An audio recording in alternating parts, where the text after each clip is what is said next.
빌립보서 3장 3절에서 9절까지 말씀입니다. 빌립보서 3장 3절에서 9절까지 말씀입니다.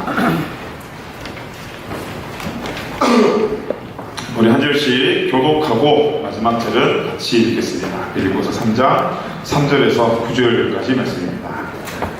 하나님의 성령으로 봉사하며 그리스도 예수로 자랑하고 육체를 신뢰하지 아니하는 우리가 곧 할례파라. 그러나 육체를 신뢰할만 하며 만일 누구든지 다른 이가 육체를 신뢰할 것이 있는 줄 생각하며 나는 더욱 그러하리니 나는 8일 만에 할례를 받고 이스라엘 족속이요 베냐민 지파요 히브리인 중에 히브리인이요 율법으로는 바리새인이요 열심으로는 교회를 박해하고 율법의 의론에 흠이 없는 자라. 그러나 무엇이든지 내게 유익하는 것을 내가 그리스도를 위하여 다 해로 여길 뿐더러 또한 모든 것을 해로 여기면 내 주 그리스도 예수를 아는 지식이 가장 고상하기 때문이라.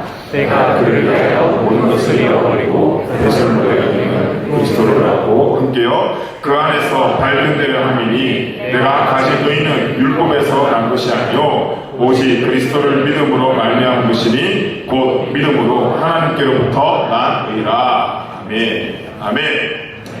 우리 지난주에는 담임 목사님 나오셔서 말씀 전거해 주셨고 그 지난주에 참 할례당이라는 제목으로 첫 번째 그리고 오늘 두 번째 다음 주 세 번째까지 해서 바른 그리스도의 삶이 어떤 삶인지 빌립보서 3장의 1절에서 9절 말씀을 통해 좀 살펴보았으면 좋겠습니다.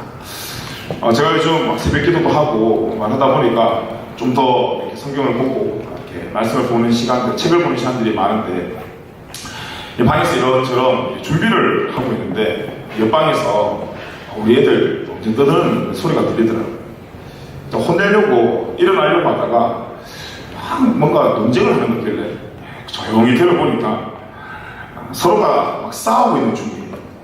이 싸움의 내용이 뭐냐면 내가 니보다 수학을 잘한다는 거예요. 형이 우리 첫째는 지금 수학 과외를 받고 있거든요. 지 나름대로는 이 수학 과외 받는 자로서 받지 않는 둘째가 너무 하찮거든요. 그래갖고 막 자기의 어떤 잘남을 동생한테 자랑을 했겠죠. 이 동생이 일단 연년생이니까 이 동생은 또 형을 형처럼 생각 안 해요. 여기 열받으니까 내가 더 잘한다면서 막 이렇게 싸우는 거예요, 둘이가. 여기 싸움 듣고 있는 게 재밌더라고요, 그게. 그래서 이제 일어나던 제 발걸음을 다시 의자에 앉아서 어떻게 싸우나 그냥 몸이 잘 듣고 있었습니다. 두 싸움을 하다가 첫째가 그럼 내가 문제를 낼게 하면서 이제 들끼리 배틀을 붙더라고요. 첫째가 문제를 냅니다. 야, 너 100 더하기 100이 뭔 줄 알아? 이렇게 문제를 냈어요. 동생이 그걸 듣더니 150 이렇게 말했어요. 더 웃긴 거는 첫째가 그걸 듣더니 그럼 200 더하기 200은 뭔지 알아? 또 문제를 내는 거예요. 둘째가 그걸 듣더니 또 이상한 대답을 했어요. 말도 안 되는 질문 앞에 말도 안 되는 정답을 계속 외치는데도 이 첫째는 계속 그 다음 문제를 지 혼자 감탄하면서 그 다음 문제를 내는 거예요. 장난인 줄 알았는데 그 내용을 가만히 들어보니 걔들 이 대화의 중간에 웃음기가 하나도 없는 거예요. 이게 장난이 아닌 걸 그때 알았어요. 자기들끼리는 되게 심각합니다. 첫째는 자기는 수학 과외를 받는데 100 더하기 100 문제 내면 둘째가 모른다 할 줄 알았는데 150 이야기하니까 지도 100 더하기 100이 뭔지를 모르니까 막 자신있게 대답하니까 그게 정답인 줄 알고는 놀래더니 또 그 다음 문제 그 다음 문제 한 서너 문제 내더니 둘째가 갑자기 형 내가 문제 낼게 그러더니 이제 둘째가 문제를 냈어요. 근데 서로가 이렇게 문제를 내고 답을 내는데 첫째 둘째 할 거 없이 말도 안 되는 답 진짜 하나도 정답이 없는 그걸 아주 오랫동안 이렇게 문제를 내고 답을 이야기하더라고요.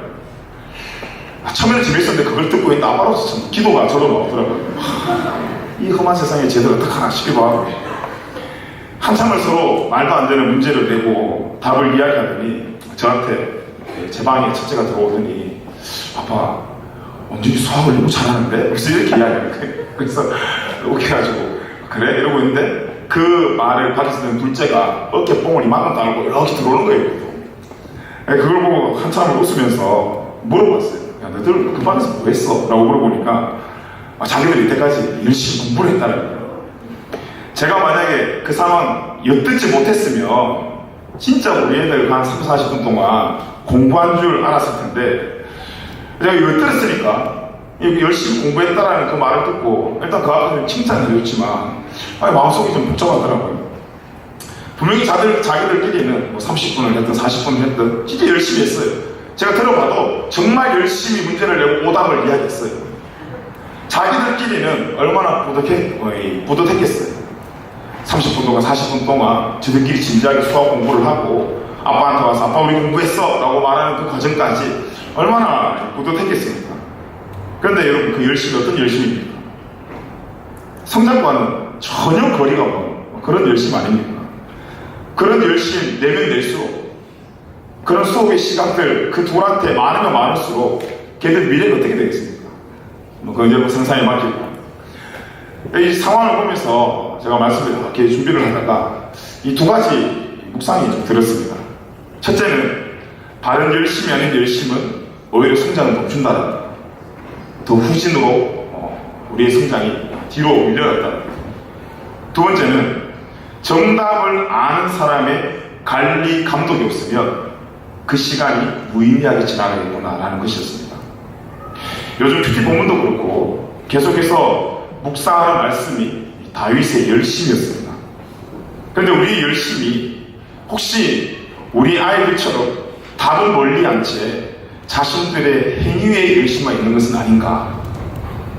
신앙의 정답은 말씀인데 우리의 감정과 또 우리의 전통과 열심히 행하는 것을 혹시 정답이라고 생각하진 않은가? 우리가 정말 열심히 하면서 말씀이라는 답안지에 우리의 열심이 틀리지 않았는지 채점을 하고 있는가? 아니면 정답은 보지 않고 계속해서 그 시간 앞에 열심만 드리고 있는가? 그래서 제 사역과 신앙을 돌아보면서 이 질문이 던져졌습니다. 여러분은 어떻습니까?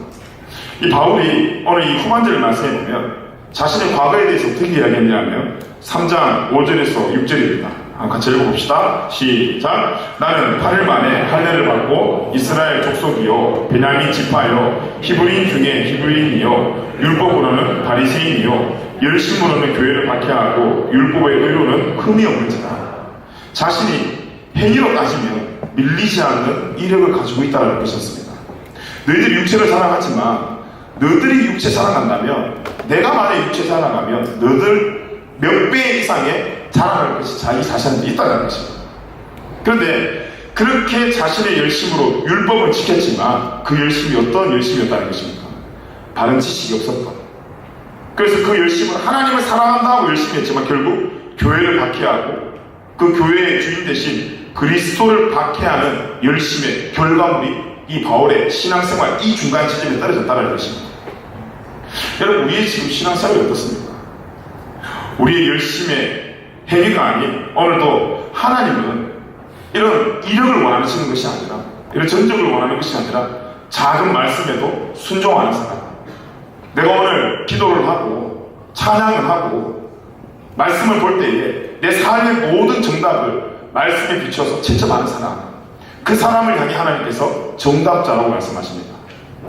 우리는 세상의 기준 앞에 정답자로 성장해야 될 사람이 아니라 말씀의 기준 앞에 옳고 그름을 채점하며 말씀 기준 앞에 바른 정답자의 삶을 살아야 된다는 것입니다. 우리 지난주에 2절 말씀에 나온 것처럼 세 가지 금기사항이 있었습니다. 첫째는 계들을 삼가하고 이 계에 해당하는 율법주의자들 자기 자신의 이익만을 구하는 사람들을 삼가하고 두 번째는 행악하는 자들 세 번째는 육체를 자랑하는 자들 삼가하라고 했습니다. 근데 이 삼가하는 이 세 가지 종류의 사람에게 공통적으로 나타나는 특징이 있었는데 그게 뭐였냐면 열심이라는 것이었습니다.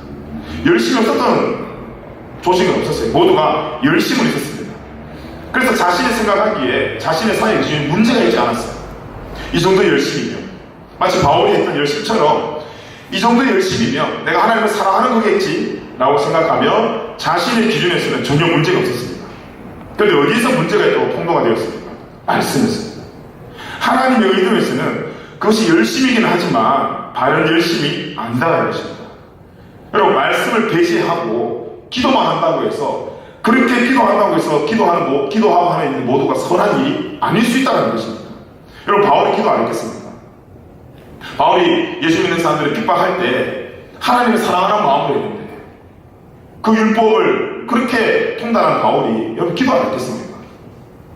우리 이번 주 묵상하며 큐티하며 나누었던 그 다윗의 인생들, 하나님을 그렇게 광야에서 만난 그 다윗이 율법계 가지고 오고 그 다음에 그 왕이 되는 그 과정 속에 기도하지 않았겠습니까? 분명히 기도는 있었을 거예요. 근데 뭐가 없었냐 하면 기도로 하나님께 물었지만 물은 정답을 누가 냈습니까? 기도했으니까 내가 하는 것이 다 옳은 일이겠지. 그게 아니라는 거죠. 기도로 하나님께 물었으면 그 대답을 누구한테 들어야 된다는 거예요? 하나님한테 들어야 된다는 거죠. 근데 우리가 그걸 놓친다는 것입니다. 기도만 하면 기도했으니까 이 모든 일이 선한 일로 이루어지겠지. 이 일은 괜찮겠지라고 생각하는 것입니다. 그런데 그것이 신앙인이 빠질 수는 오히려는 거죠. 기도라는 것이 하나님과의 대화인데 내가 하나님께 물었다면 그 물은 그 정답을 누구한테 들어야 됩니까? 하나님에게, 말씀에게. 말씀으로 기도로 내가 묻고 말씀으로 내가 들어야 된다는 것입니다.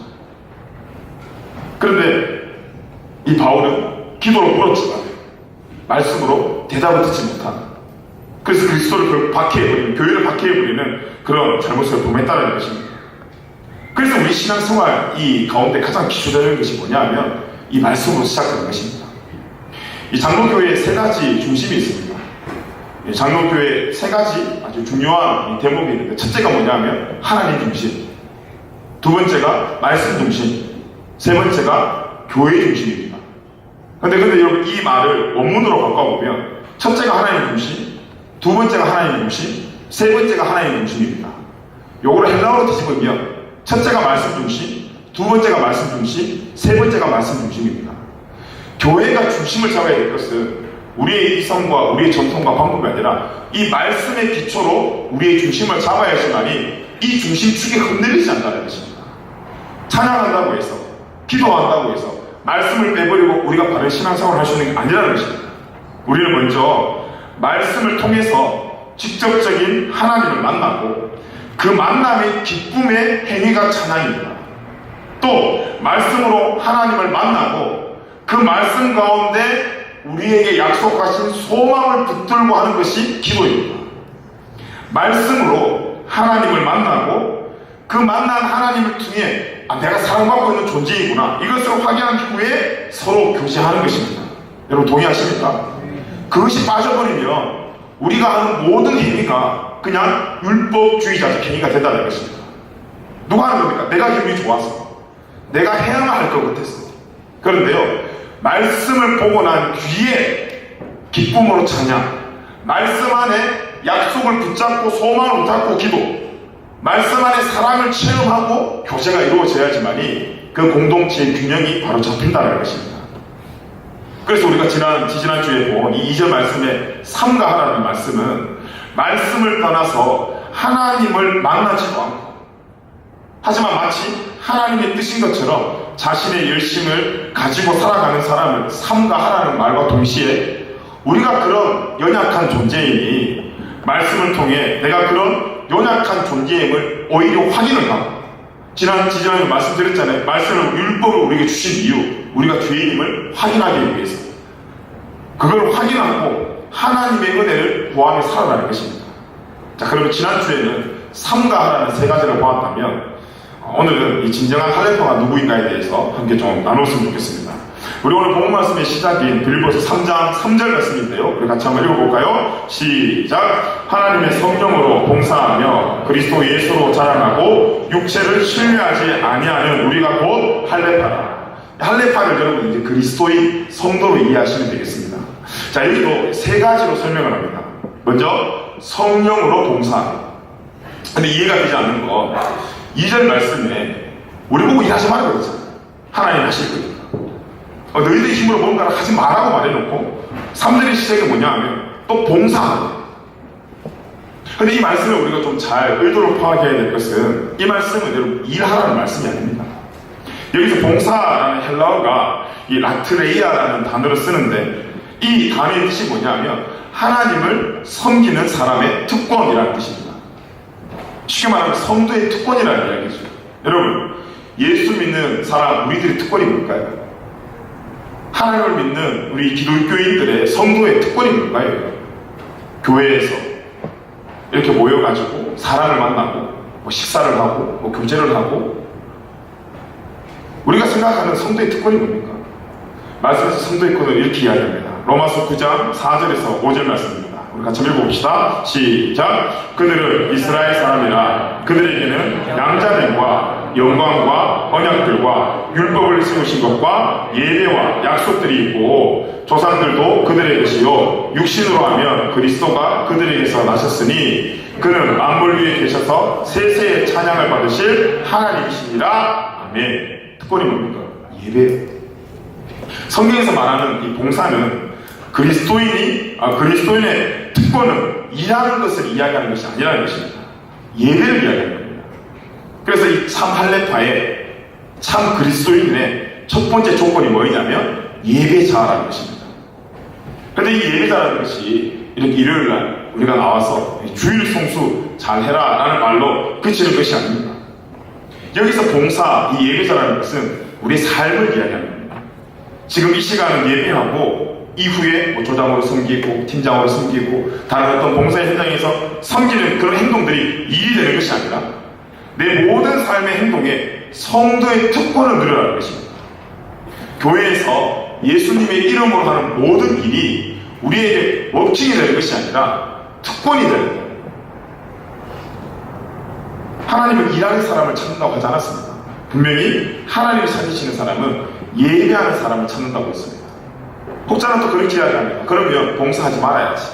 나는 자리 안에서 예배만 드려야지. 이거는 우리의 예배의 이해가 잘못된 것입니다. 예배는 하나님께서 우리에게 주신 독특한 은사를 가지고 내가 가장 잘하는 것으로 하나님을 기쁘게 하는 겁니다. 자, 오늘 우리가 이렇게 다 같이 앉아서 예배를 드리지만 이 예배가 끝나는 여기만 예배를 드리고 율법주의자로 끝납니다. 그런데 우리의 삶에 우리가 가장 잘하는 은사를 가지고, 어떤 사람은 요리하는 걸 가지고, 또 어떤 사람은 뭐 청소하는 걸 가지고, 또 어떤 사람은 뭐 남들을 섬기는 걸 가지고, 또 어떤 사람은 떡을 포장하는 걸로, 어떤 사람은 찬양팀 하는 걸로 여러 가지 주신 독특한 은사를 가지고 하나님께서 모든 삶 가운데 일하시는 것이 아니라 예배하는 것을 원하신다는 것입니다. 그래서 그 봉사가 하나님을 믿는, 내가 하는 모든 이 행위가 하나님을 믿는 특권으로 그것을 누리는 사람을 하나님께서 원하시는 것이죠. 그래서 요한복음 4장 23절에 보면 이 말씀이 있습니다. 우리 같이 읽어봅시다. 시작. 아버지께 참되게 예배하는 자들은 영과 진리로 예배할 때가 오나니 곧 이때라. 아버지께서는 자기에게 이렇게 예배하는 자들을 찾으십니다. 아멘. 하나님께서 찾으시는 사람이 누구냐면 예배하는 자를 찾는 거예요. 근데 이 예배는 여러분 주보의 순수의 예배를 말하는 것이 아니라 우리의 삶의 예배, 모든 삶의 순간순간마다 하나님을 찾는 사람을 하나님께서 찾는다는 것입니다. 이 많은 사람들이 봉사라고 이야기하면 거부 반응이 들고 또 뭔가 부담이 되고 일로 생각을 합니다. 그래서 봉사하면 뭐 어떤 느낌입니까? 교회를 오래 다닌 사람들이 예배를 드리면서 은혜를 받고, 또 은혜 받은 사람들이 가만히 있으면 안 되고 뭔가 의무라고 생각을 하고 이 봉사를 해야 된다. 그런데 이 봉사의 의미는 그런 의무적인 일을 말하는 것이 아니라 성도가 누려야 될 특권, 예배를 이야기하는 거라는 것입니다. 여러분, 예배가 뭡니까? 월십이라는 게 뭡니까? 가치를 돌린다는 거잖아요.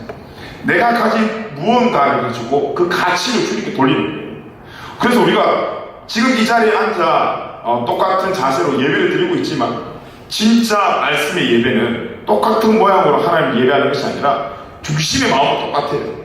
하나님 예배하는 중심의 마음은 똑같지만 동일하지만 주신 은사로 다양하게 예배하는 것입니다. 그래서 우리 예수 믿는 사람들의 가장 중요한 봉사가 뭔가? 예배라는 것입니다. 여러분, 이 땅이 창조된 이유가 뭡니까? 교회가 만들어진 이유가 뭡니까? 하나님을 예배하는 것입니다.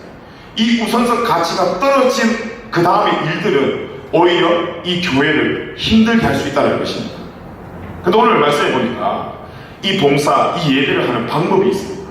뭐냐? 성령으로 봉사, 성령으로 예배하고, 우리의 방법과 정통과 형식의 메인 예배가 아니라 성령님의 이끄심을 받아 신령과 진정으로 봉사, 예배하라는 것입니다.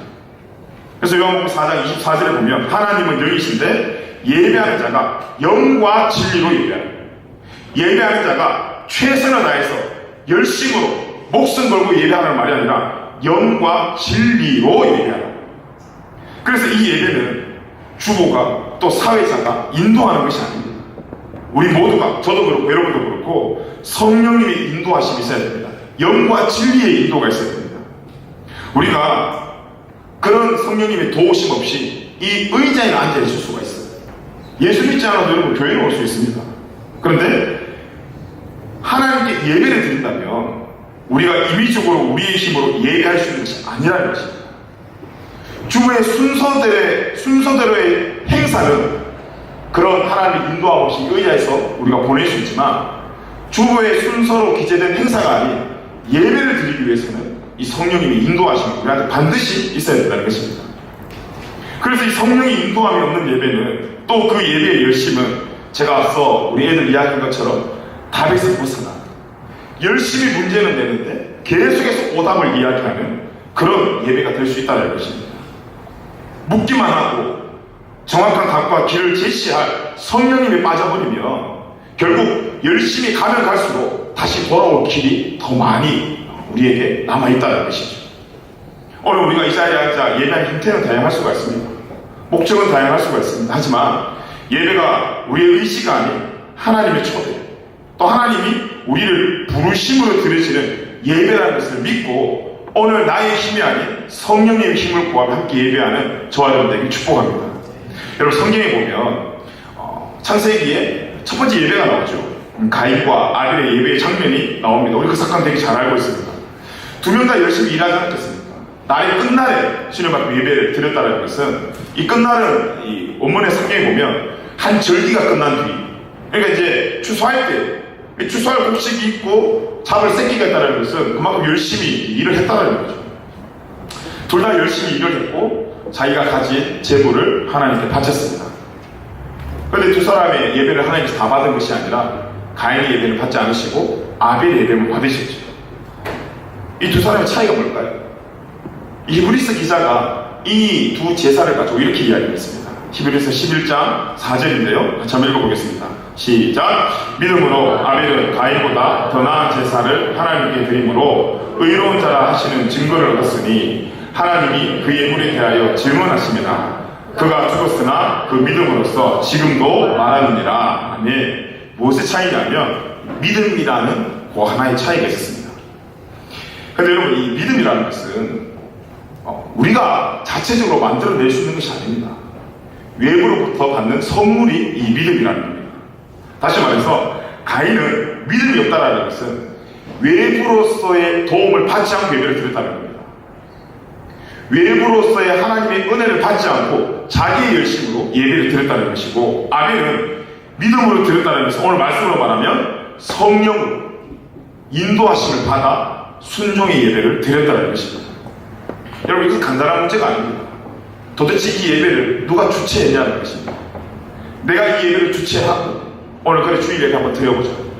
내가 이 예배를 주최한 다음에 그래서 나의 기도의 제목 응답을 위해서 오늘 이 시간 하나님을 초청하는 예배인지 아니면 하나님께서 오늘 나를 위해 이 예배를 주최하신 하나님의 부르심 앞에 은혜를 잊기 위해 내가 초청받은 것인지 똑같은 초청이지만 완전 다른 초청이죠. 여러분 예배가 지금 어떻습니까? 한 주간 우리의 어려움과 또 우리의 기도 제목을 하나님 응답해 주기 위해 하나님 제가 예배가 있습니다. 내가 예배를 주최하고 자 응답하신 하나님 등장 하나님 여기다 모셔놓고 그렇게 하는 예배입니까? 여전히 갈 길을 몰라 헤매고 어두워하는 나의 인생을 주님께서 불쌍히 여기시고 회복의 통로로 이 예배를 주최하시고 주님이 우리를 초청하셔서 우리가 은혜 받기 위해 초대받은 모습으로 우리가 이 자리에 앉아있습니다. 가인은 자기가 예배를 주최했고 아벨은 하나님께서 주최한 예배에 순종했다는 것입니다. 결코 가인의 재물이 마음에 들어서가 아닙니다. 아벨은 고기를 바치고 가인은 채소 줬으니까 장난하나 싶어서 가인의 이 재물은 난 안 받아 하면서 이렇게 성내신 것이 아니라는 것입니다. 삶을 보니까 하나님의 초청을 기다리는 아벨과 자기가 초청하는 가인의 삶을 보니 이 삶이 하나님 보기에 합당하지 않다는 것입니다. 이 예배가 자기의 생각으로 의무감으로 드리는 그런 예배, 그런 제물이었다는 것입니다. 그래서 하나님께서 가인의 제물을 받지 않으시기 그 전에 먼저는 가인을 받지 않았습니다. 가인을 받지 않았으니 가인의 삶이 예배가 아니었으니 가인의 삶이 하나님 합당한 삶이 아니었으니 동시에 가인의 제물도 받지 않은 겁니다. 성경에 보면 정확하게 기록되어 있습니다. 창세기 4장 4절에서 5절입니다. 우리 같이 한번 읽어보겠습니다. 시작. 아벨은 자기도 양의 첫 새끼와 그 기름으로 드렸더니 여호와께서 아벨과 그의 제물을 받으셨으나 가인과 그의 제물은 받지 아니하신지라. 가인이 몹시 분하여 안색이 변하니. 아멘. 여기 보니까 분명히 기록된 게 뭡니까? 하나님께서 4절에 보면 여호와께서 아벨의 제물을 받았어. 5절에 가인의 제물을 받지 아니하니라. 이렇게 기록되어 있는 것이 아니라 아벨과 제물을 받으셨고 가인과 제물을 받았다고 기록이 되어 있습니다. 제물보다 지금 뭘 받다라는 것입니까? 그 사람의 삶을 받다라는 것입니다. 그렇기 때문에 하나님이 원하시는 예배의 길로 가기 위해서 우리가 해야 될 것은 먼저 성령의 내비게이션을 켜고 하나님께서 원하시는 그 예배의 방향으로 우리가 주체한 그 의도대로, 주체한 주인의 의도대로 예배를 드려야 되는 것입니다. 우리가 주체한 틀에 하나님을 가두는 것이 아니라. 우리가 오늘 이 성가대 찬양하면서 헌금을 드렸는데요. 그 헌금도 동일하게 삶의 예배의 연속으로 드리는 거죠. 이런 의미에서 우리의 11조나 또 우리 주일 헌금에 담겨져 있는 물질도 중요하지만 그보다 더 중요한 것은 이 물질의 내용이, 물질에 담겨져 있는 내용이 중요하다는 것입니다. 예를 들어 어떤 한 사람이 이번 주에 카지노에 갔는데 잭팟을 한번 땡겼는데 잭팟이 터졌어요. 그럼 막 1억이 당첨됐어요. 그리고 난 뒤에 얘가 생각해보니까 야, 이거 참 내가 지난주에 주일 성수를 했더니 하나님께서 나한테 또 은혜를 주셨구나. 그래서 1억이 11조를 떼서 헌금을 드렸어요. 분명히 그냥 일반 사람들보다는 몇 배 되는 그런 11조 헌금을 드렸지만 여러분 말씀을 비춰봤을 때 거기서 다른 헌금이 될 수 있을까요? 성령이 인도하시고 한 주간은 정직하게 살면서 본 물질의 10분의 1을 드리면서 크고 작음의 문제가 아니라 이 모든 것이 하나님을 통해서 나왔습니다라고 고백하는 것이 바른 헌금이고 그 헌금을 드리는 시간이 여러분 예배라는 시간이 되지 않겠습니까? 그래서 오늘 이 예배는 우리가 선택한 것이 아닙니다. 좀 더 깊게 이야기하면 하나님이 우리를 선택한 시간입니다. 우리가 예배를 선택해서 온 것이 아니라 하나님께서 우리를 선택하시기 때문에 하나님이 주최한 예배에 우리가 동참하고 있는 것입니다. 우리 인생이 힘들 때마다 내 삶의 나를 주인공으로 해서 힘들 때마다 나를 위에 대신 싸워줄 하나님을 보조 출연자로 출연시키는 것이 아니라 하나님이 주인된 나의 삶에 하나님의 계획에 순종하는 마음으로 우리가 출연하는, 우리가 순종하는 그런 삶을 살아가는 저와 여러분들에게 축복합니다. 그렇기 때문에 우리 예배는 초대받은 특권을 가진 그런 특권 가진 사람처럼 예배 드리는 그런 모습이 있어야 됩니다. 하나님 앞에 예의가 있어야 됩니다. 아무리 하나님이 우리 아버지 되시지만 그 아버지가 가장 기뻐하시는 자리에 초대된 우리는 분명히 모습이 달라야 된다는 것입니다. 여러분 대통령이 여러분 저녁 만찬에 초대했다고 생각해 보세요. 여러분 어떻게 가겠습니까? 반바지 입고 나시티 하나 입고 조리 신고 껌쩍쩍 씹으면서 그렇게 갈 수 있겠어요?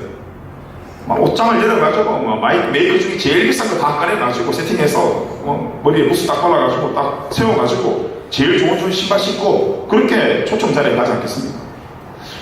여러분 대통령이 초청해도 반바지 입고 조리 신고 나시티 입고 갈 수 있는 사람이 있습니다. 누군지 아세요?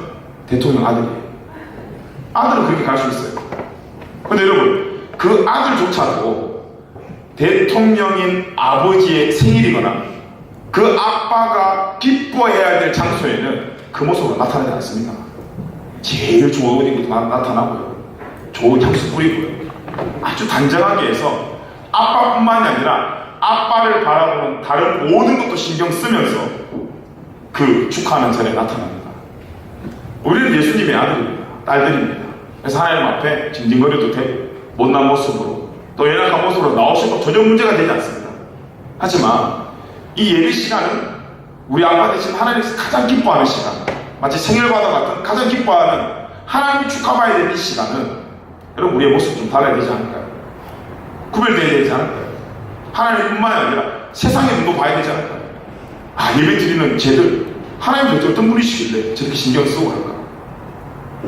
예배가 어떤 가치를 가지고 있길래 저런 준비된 마음으로 예배 드릴까? 우리가 세상에 보여줘야 될 선정거리 아닙니까?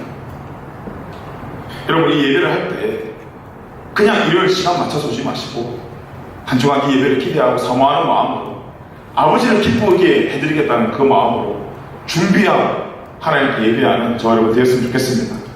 그래서 예수 믿는 사람의 첫 번째 봉사가 뭐냐? 이 예배라는 것입니다. 각자의 자리에서 다른 동기로 봉사하면서 섬기는 것이 일이 되는 것이 아니라 지금 내가 봉사하며 섬기는 것이 하나님께서 나에게 주신 예배의 자리라는 것입니다. 여러분 우리가 섬기는 것이 정말 봉사 맞습니까? 우리가 섬기고 봉사하는 것이 여러분 예배가 맞습니까? 한국에서 여러분 봉사하시고 했던 모든 사역들이 정말 예배가 맞습니까? 저도 그런 질문을 던져보았습니다. 근데 여전히 우리가 봉사하면서 힘이 들죠. 사역하면서 힘이 들죠. 우리에게 여전히 봉사, 이 사역이라는 개념이 일의 개념을 가지고 있기 때문입니다. 하나님 우리에게 주신 은사로 예배하기를 원하시지 여러분 일하시는 것을 원하시지 않습니다. 우리가 그것을 일이라고 생각하니까 무슨 마음이 생깁니까? 하고 난 뒤에 보상심리가 생기는 거예요. 그 보상심리가 자라서 어떤 마음이 우리 마음속에 열매를 맺게 됩니까? 이 교만이라는 마음이 열매를 맺게 되는 거예요. 일이라고 생각하면 내 힘이 들어가야 되고 내 열심이 들어가야 되지만 예배라고 생각하면 내가 초청받았다고 생각하면 초청하신 그분에게 집중할 수 있다는 것입니다. 우리가 찬양 전에 함께 예배를 위해서 기도하는 것이 여러분 바로 이와 같은 이유 아니겠습니까? 오늘 예배 우리가 왔지만 이 예배를 하나님께서 통치하시고 인도해 주십시오. 우리의 연약함의 고백 아닙니까? 어떤 사람은 예배를 드리기 싫은데 사역이 좋아서 오는 사람들도 있습니다. 그런데 명백히 이 말씀에 그 사역을 통과시켜보면 그것은 사역이 아니라 일이라는 것입니다. 우리의 봉사가 일이 되지 않으려면 여러분 어떻게 해야 될까? 딱 성경에서 말하는 성령의 인도하심에 말씀의 공급이 있어야 된다는 것입니다. 말씀을 통해서 우리가 무엇을 깨닫는다? 우리의 부족함을 깨닫는다. 내가 이런 사역하고 이런 봉사하면 복 받겠지가 아니라 이미 복을 받은 인생이니 복 받은 사람이 누릴 수 있는 특권이 봉사이자 예배라는 것입니다. 그렇기 때문에 예배 생활이 잘못된 사람들이 말씀을 모르는 사람들이 사역을 하게 되면 분명히 시간이 지나 얻는 것보다 잃는 것이 더 많을 수밖에 없다는 것은 성경의 기초 공식입니다. 여러분 성경 공부할 시간들이 생기거든 충분히 공부받았으면 좋겠습니다. 저도 CT에서 어쨌든 좀 공급의 시간들을 마련하려고 준비를 하고 있는데요.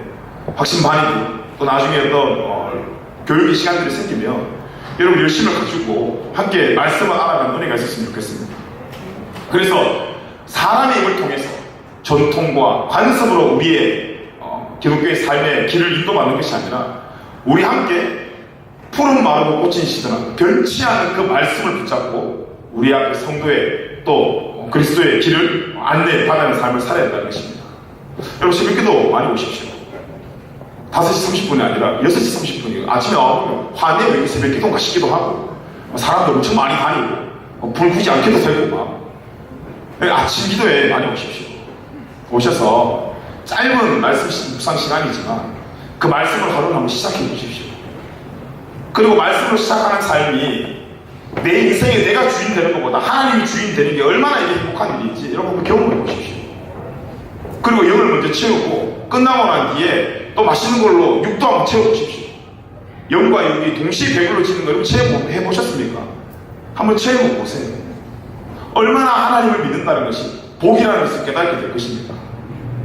여러분 좀 도전하시고 편안히 앉아서 편안히 안주하면서 신앙생활하는 것이 아니라 끊임없이 뛰면서 하나님을 사랑하는 나의 기록을 매일매일 갱신하는 은혜가 여러분에게 축복합니다. 여러분 이 예배가 인간적인 열기로 드려지는 예배가 아니라 성령의 열기로 성령이 이끌리는 예배가 되길 축복합니다. 그래서 이 참 할례당의 바른 성도의 첫 번째 기초가 뭐라는 겁니까?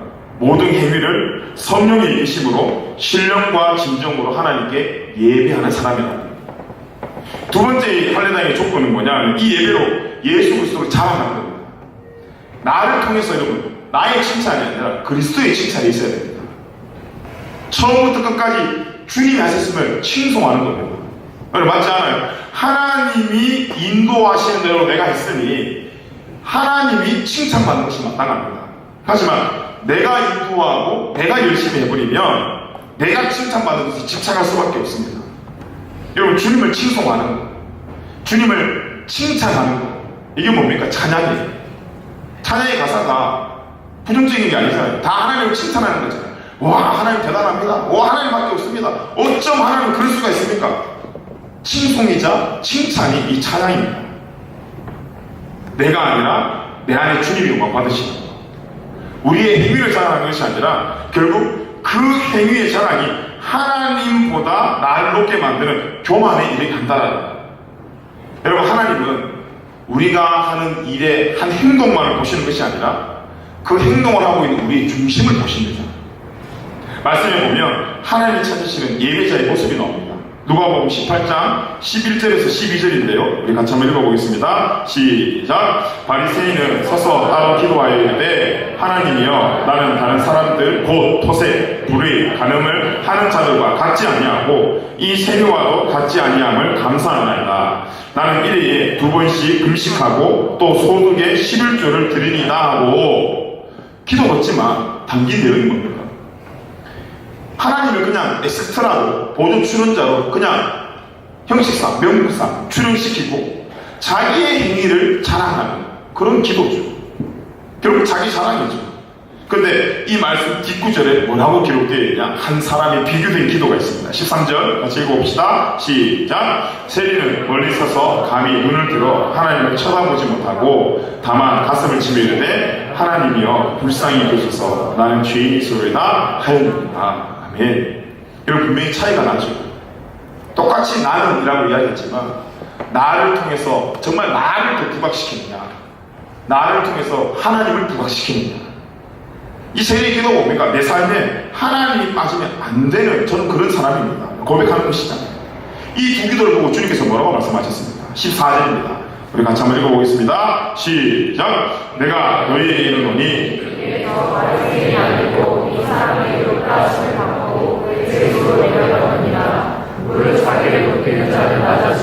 자기를 낮추는 자는 높아지리라 하시니라. 아멘. 자신을 자랑하는 사람을 보고 예수님께서 딱 한마디 하셨습니다. 넌 아니라. 아주 간결하게 그건 아니라고 하셨습니다. 그리고 오히려 연약함을 정직하게 고백한 세리에게 뭐라고 말했냐면 의롭다라고 말씀하셨습니다. 세상은 가면이라도 써서 잘난 사람한테 칭찬이 들어가지만 하나님은 오히려 정직한 사람에게 칭찬이 들어갑니다. 그 의로움이 뭡니까? 이 세리의 의로움은 뭐였습니까? 뭔가 열심입니까? 아니죠. 말씀을 통해서 내가 죄인임을 발견하고 고백하며 오늘 이 예배를 통해 오직 그리스도의 공로와 의를 자랑하며 그로 인한 구원을 자랑하는 거죠. 하나님이 하셨다는 거예요. 그래서 예배하면 할수록 낮아진다는 것은 그런 의미에서 이런 낮아짐의 표현을 하는 것입니다. 그 사람의 삶이 어떤 변화가 나타나겠습니까? 마지막으로 육체를 신뢰하지 않는 것입니다. 내가 죄인임을 고백하는 것이죠. 겸손해지는 것이죠. 내가 지금 섬기는 일로 율법을 지키며 아무리 사람들의 칭찬을 받고 존경을 받고 있어도 그 행위나 육체를 자랑하지 않고 그렇게 인도하시는 내 안에 계시는 그리스도, 그 그리스도를 자랑하는 자가 진정한 할례당 그리스도인 성도라는 것입니다. 여러분 율법은 예수 그리스도 통해 폐지된 것이 아니라 완성된 것입니다. 그래서 율법을 지키느냐 안 지키느냐가 이 교회에서 중요한 것이 아니라 율법의 완성되신 그리스도를 통해 내가 옛것을 벗어버리고 새로 지음받느냐 아니면 그 자리에 안주하느냐의 문제입니다.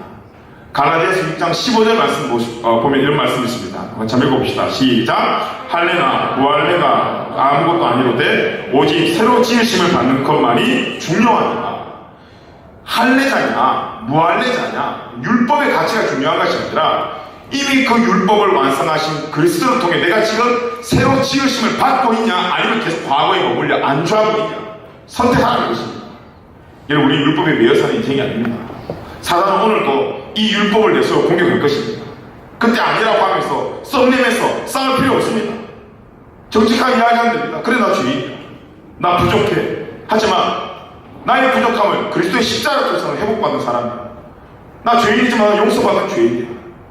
우리 인생이 열리지 않고 풀리지 않는 그 문 앞에 서서 사단의 조롱과 그 율법주의자들의 조롱 앞에 쓰러지는 인생이 아니라 어떤 인생의 문을 열릴 수 있는 마스터키, 그리스도라는 그 키를 가지고 우리 삶에 닫혀짐 앞에 실망하는 인생이 아니라 어떤 문도 열린 문으로 바꾸는 은혜가 저와 여러분에게 같이 축복합니다.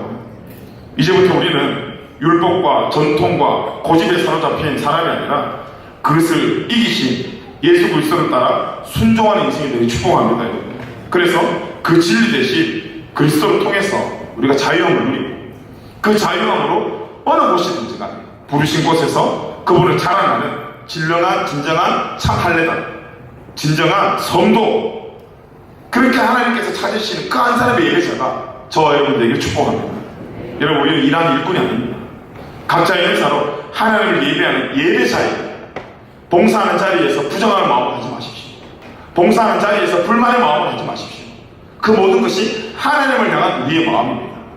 우리의 마음을 다시 한번 말씀 가운데 비추어서 정답이 아닌 것을 다시 정답으로 바꾸어 주님 기뻐하시는 봉사와 예배가 일치되어지는 삶을 살아가는 축복이 저와 여러분의 생기를 간절히 축복합니다. 우리 마지막으로 로마서 12장 1절에서 2절 말씀 같이 읽고 기도했으면 좋겠습니다. 로마서 12장 1절에서 2절입니다. 같이 한번 읽어보겠습니다. 시작! 그러므로 형제들아, 내가 하나님의 모든 자비하심으로 너희를 권하노니 너희 몸을 하나님이 기뻐하시는 거룩한 산 제물로 드리라. 이는 너희가 드릴 영적 예배니라. 너희는 이 세대를 본받지 말고 오직 마음을 새롭게 함으로 변화를 받아 하나님의 선하시고 기뻐하시고 온전하신 뜻이 무엇인지 분별하도록 하라. 아멘. 아멘. 이번 한 주간 우리의 형식과 전통의 예배를 벗어던지고 성령 하나님의 인도하심 앞에 참된 할례다, 참된 그리스도, 참된 성도, 곧 참된 예배자로 가인과 그의 제물을 받지 않으셨고 아벨과 그의 제물을 받은 것처럼 우리의 삶과 우리의 제물을 받으실 것을 기대하며 하나님께 예배하는 삶을 살아가는 예배자가 저와 여러분들에게 축복합니다. 우리 자리에서 다 일어나실까요? 우리 일어나셔서 우리 오른손을 이렇게 선사하듯이 한번 들어봅시다. 네. 수고스럽겠지만 오른손을 한번 들어보고 우리 저를 따라 한번 합시다. 나는 하나님을 예배하는 예배자입니다. 다시 말할까요? 나는 하나님을 예배하는 예배자입니다. 우리가 이 선사한 그대로 하나님 앞에 이번 한 주가 영광스러운 삶을 살아갔으면 좋겠습니다. 제가 오른손 그대로 우리 가슴에 한번 대어봅시다. 자, 국기에 대한 경례하듯이 우리 다시 한번 우리의 마음을 비장한 마음을 가지고 우리 찬양이 이 유치부 애들이 부르는 찬양이래요. 이 찬양이 가사가 되게 쉬워요. 우리의 예배의 선언문이 되었으면 좋겠습니다. 이번 한 주만 살아가는 우리 인생의 선언문이 되었으면 좋겠습니다. 기도하는 마음으로 함께 찬양하고 같이 기도했으면 좋겠습니다. 나는 하나님을 예배하는 예배자입니다. 우리 오른손 가슴을 들고 함께 우리 찬양합시다.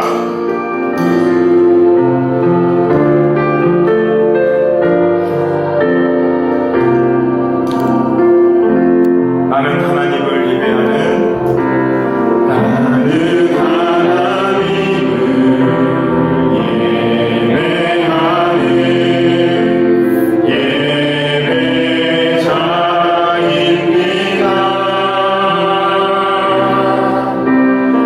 내가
삶의 예배가 되게 하여 주시옵소서. 오늘 이 시간 이 장소에서 드려지는 예배뿐만이 아니라 우리의 삶에 누구를 만나든 무슨 일을 하든 그 모든 것이 예배가 되게 하시고 그 예배의 길을 성령께서 인도하신다 하셨사오니 하나님 우리의 가정의 문제, 직장의 문제, 학업의 문제, 우리 모든 미래의 문제가 예배가 되었을 때 하나님 우리의 삶을 선한 길로 인도할 줄 믿습니다. 하나님 우리가 삶의 주인이 되어 하나님을 출현시키는 교만을 범치 않게 하시고 하나님 우리를 계획해 만들어 놓으신 그 예배 현장에 초청받아 주의 말씀대로 순종하며 살아가는 거룩한 예배자가 우리 모든 예배자들 될 수 있도록 주님 함께하여 주시옵소서. 오늘 우리가 함께 약속한 나는 하나님을 예배하는 예배자입니다. 하나님 이 고백이 흔들리지 않고 요동하지 않도록 하나님께서 함께 하시며 이번 한 주가 나를 통해 하나님 칭찬받으시는 귀한 축복의 동네 삶이 될 수 있도록 하나님 인도하여 주시옵소서. 감사드리며 예수님의 이름으로 기도드리옵나이다. 네. 기도문 하겠습니다. 하늘에 계신 우리 아버지여 이름이 거룩히 여김을 받으시오며 나라의 임하옵시며 뜻이 하늘에서 이루어 같이 땅에서도 이루어지이다.